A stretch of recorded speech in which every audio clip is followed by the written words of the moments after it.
gudoomiyaha isboortiga ee degmada Garadag Maxamuud Xirsi iyo qaar ka mid ah howlwadeennada degmada Garadag ee bahda isboortiga ayaa ka warbixiyay koob in dhaweydba ka socday garoonka degmada Garadag oo ay ugu magac dareen koobka soo dhaweynta madaxweynaha Jamhuuriyadda Soomaaliland. koobkan ay isugu soo hareen laba kooxood oo kala kooxda Taakula iyo kooxda Tayo, isla markaana ay ugu baaqay bulshada qurba joogga ay u dhalatay degmada Garadag in ay ka caawiyaan bahda isboortiga xagga agabka baahi weyn u qabaan isboortiga. sidoo kale ugu baaqay wasaaradda isboortiga in ay ka soo caawiso.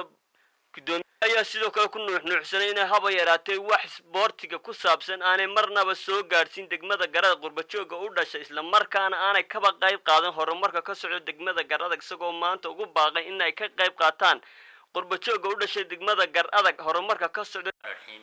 halkan waxaynu ku furaynaa maanta wareeg dheer oo ka kooban 10 kooxood kaasoo aynu ugu talagalnay soo dhaweynta madaxweynaha Jamhuuriyadda Soomaaliland mudane Axmed Maxamed Maxamuud Siilaayo.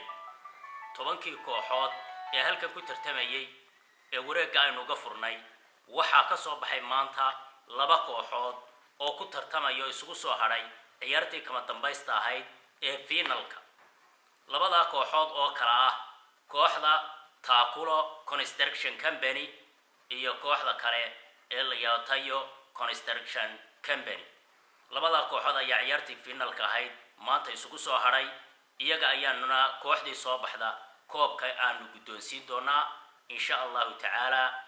sida uu sheegay gudoomiyaha isboortiga degmada Maxamuud Xirsi, anigoo ka mid ah mas'uuliyiinta degmada isboortiska kuna aaday magaca arbitaraha degmada. runtii saa uu gudoomiyuhu sheegay waxaa socday tiiman baa soo socday 10 aakhirka finalka bay yimaadeen. horena wuu sameeyay taasoo kale oo dhalinyarada kaga wacyigelinaya tahriibta iyo maqaadaraadka iyo dhaqan xumada ay sameeyaan si aan ugu jahayno inay dalkooda iyo waxbarashadooda u niyad soo jeediyaan. baan runtii waxaanu qabanay sanad muddo 7 bilood ka hor baanu ku qabanay degmada Garadag Sportska 4 degmo ay ka mid yihiin Ceelifeen. gudoomiyaha ayaa sidoo kale sheegay in koobkan ugu talagaleen in ay kaga wacyigeliyaan dhalinyarada aafada ay reebto tahriibka. waa Madar Sayre TV-ga qaranka degmada Garadag.